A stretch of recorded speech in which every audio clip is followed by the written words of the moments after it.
I'm Jackie Long. As a frequent air traveler, I know all of the secrets and insider tips about airports.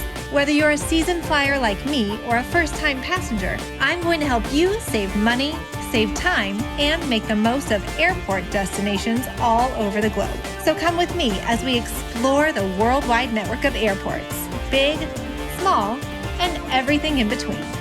This is Airport Insider. Today, we're talking about making the most of where you are, whether it be a behemoth hub or something on the quieter side. First, I'm taking you through Terminal 1 at JFK, where we'll learn the travel secrets behind this international powerhouse. Later, Lucy will guide you through an entryway to a tropical paradise, the Key West International Airport. She'll show you the perks of a small airport and how to master the mask mandates. New York to Florida is a common travel path. Think of yourself as a snowbird, starting out in NYC, then flying a little more south than usual for the winter. Now, off to the hustle and bustle of New York City. I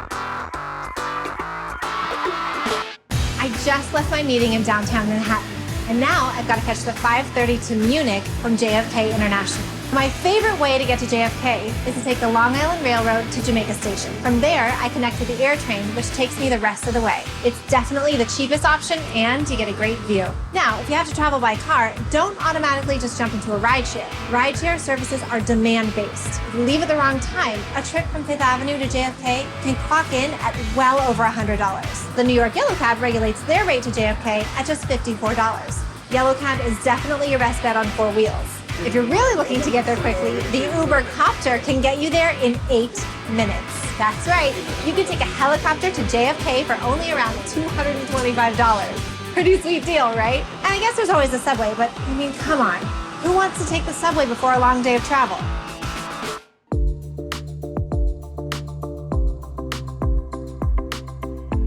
Today, I'm flying out of JFK Terminal 1. Which has the great distinction of being the sole international-only terminal in the United States. Opened by the Terminal 1 Group in 1998, Terminal 1 is the brainchild of a consortium of 4 key operating carriers: Air France, Japan Airlines, Korean Air, and Lufthansa. Today, Terminal 1 handles 7.6 million passengers per year, flying to over 38 nonstop international destinations. With 20,000 plus travelers moving through each day, one can assume at least half of them will be checking a bag to their final destination. Well, the days of free first check bags are over. Most airlines charge between $30 and $40 for the first bag, and that fee increases with each additional bag. And if you fly as much as I do, those little charges add up quickly. That's why co-branded airline credit cards are a frequent flyer's best friend. Most of them offer free check bags on all domestic flights for the cardholder and free check bags for as many as 8 traveling companions booked on the same ticket. In most cases, a few plane tickets will pay for the card's annual fee. After that, it's all savings. I mean, I've saved close to $1,000 this year alone, and who doesn't love that? Airport security has come a long way when it comes to processing travelers through inspection. Global entry, TSA PreCheck, and programs like Clear have given the leg up to savvy travelers. But not all terminals offer these services, and when you're in a hurry, a long wait at security can be the difference between boarding on time and watching your plane take off without you. JFK International is one of the busiest airports in the world, handling over 50 million passengers each year. We are operating a 10-gate terminal that was designed for about 3.4 million passengers annually. We're pushing a little over 8 million through this terminal each year. Naturally, the security check area tends to get a little bit crowded. However, if you want to shave 30 minutes off your time, my suggestion is VIP 1, an expedited security experience which gives you access to a private security checkpoint. The Silver service is only $35, and first-class passengers on Air France, Japan Airlines, Korean Air, and Lufthansa get complimentary access to the service.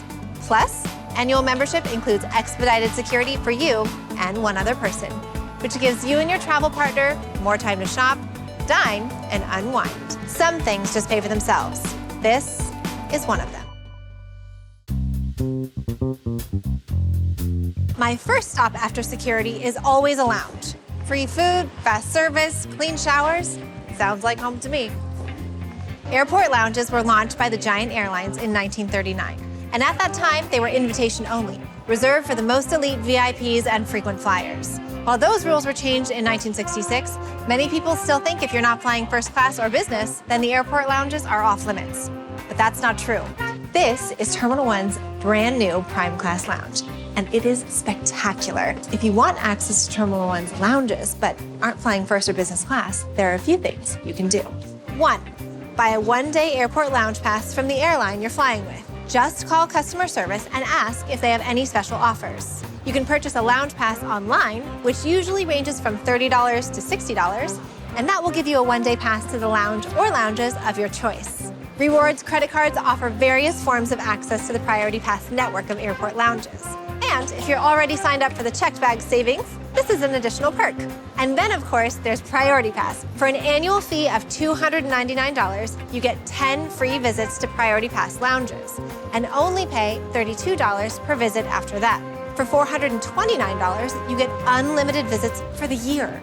But whether you're a weekly traveler or once per year type of person, don't worry. There are options for you. When you think about Madison Avenue, high-end retailers come to mind. And likewise, you won't find yourself lacking in premium shopping opportunities if you find yourself with a long layover in Terminal 1. What you see here today is really the linchpin of why Terminal 1 is an international-only terminal. Everybody has the option of cash and carry. When they buy duty-free at any of our multiple duty-free locations, they actually make their purchase and can walk out with it. That resulted in a lot more buying and spending by our consumers, which then led to a really big development on how our duty-free is presented and the different brands that we feature here at Terminal 1. Terminal 1 is flush with high-end retailers like Hermes, YSL, Ferragamo, Chanel, Burberry, Michael Kors. It's a high-end mall right inside the terminal. Another great thing about duty-free stores is that they study their customer base's demographics and stock their shelves with items curated to appeal to groups traveling through certain airports. That means you might find interesting products you wouldn't normally find back home, which can make for some great gifts. We looked at our brand, we looked at our mix, and we say, okay, well, how much high-end retail, mid-tier retail do we need at various locations? We look at what resonates with passengers, what are passengers wanting, and then that's what we develop. The YSL actually just opened about 6 months ago. Hermes actually just did a full renovation, and they just opened up their doors about 2-3 months ago. And all this, as you know, we are under the guise of an expansion, and this building will be completely torn down in about 4 years.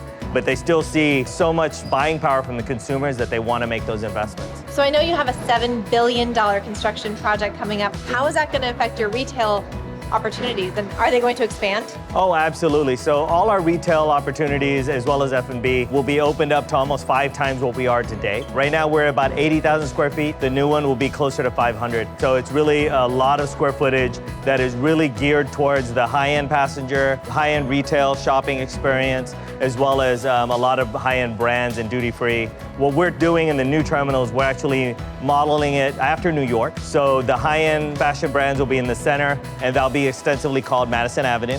And then we'll have 2 wings. One will be called Times Square, and one will be called Central Park. And that'll really bring home the sense of New York, the sense of place, and really give passengers a lot of different experiences that give them the ability to really shop and relax before they get on a flight. Being, again, a 100% international terminal, we have about a 2 to 3 hour layover where passengers are in the secure side of the terminal and they're waiting and they really want to do things. And that's what we're going to be offering the passengers of the future as well as today. Well, I should have brought a bigger suitcase. Absolutely. Next time you come through, please do.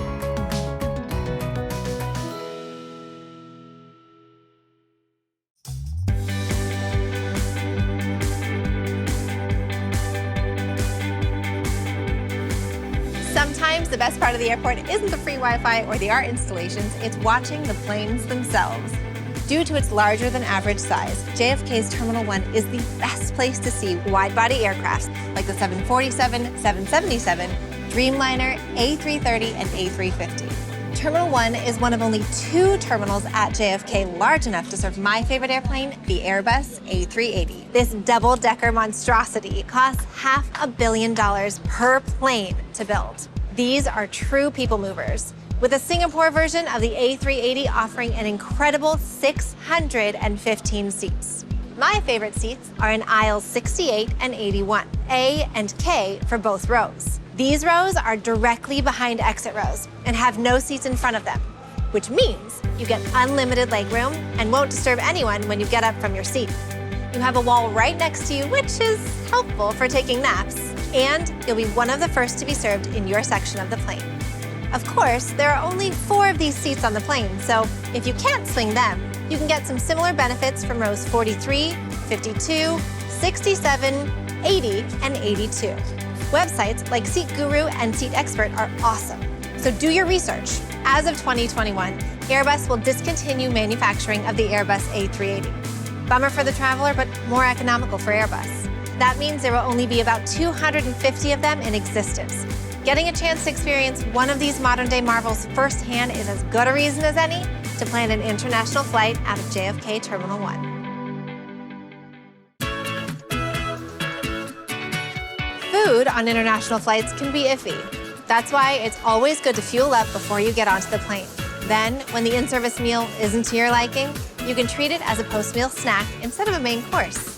Terminal 1 has gone through a tremendous revolution when it comes to food. Before, they mainly served grab-and-goes, but they've had something of a concessions renaissance. They've moved some things around and added places like PZA Pizza, a great place for a slice of pepperoni or a meatball stromboli. Personally, I'm a big fan of their meatball sub. The Uptown Market has been completely redone into a full-fledged bar, and they've kept old favorites like Jikji Cafe, a counter-service spot located in the pre-security food court, dishing up Korean and Japanese fare. Soy and sake is another favorite for ramen and dumplings, and the local is great for an all-American burger or a plate of chicken wings. But my favorite place to eat is the recently remodeled Eat and Go Istanbul, near the Air France Lounge. I've got a weakness for gyros and kebabs, and the ones they make here are superb. But before we get into dining, safety first. Terminal 1 has introduced a thermal rebellion temperature screening process and provides an on-site COVID testing facility. The safety measures are constantly improving. Speaking of improvements, Steve has some insight on the recent revamp of the food options. Well, we knew we absolutely had to improve the passenger experience, but we also knew we had a very unique set of challenges and obstacles to overcome. One, this is an older terminal built, pre-9/11 under the old methodology where you put a lot of your food offerings in front of the security checkpoint, and post-security was left with a lot of grab-and-go, really no sit-down options. So tell me about the current offerings here. Well, I think we had a really unique responsibility to represent New York and everything that New York has to offer. We have a lot of cultural food options here in the city, and we really wanted to duplicate that here in the terminal. Terminal 1 is also shaped like Manhattan, so we started to reconstruct the terminal following the Manhattan theme with the downtown market, the uptown market, Soho bites, and then we have a unique restaurant called The Taste of New York, where we actually offer locally sourced New York items. So for the current traveler, what would you recommend as far as food and beverage goes here? Well, I couldn't recommend just one. Instead, I'd rather recommend you try a little bit from them all. Okay, I think I could do that.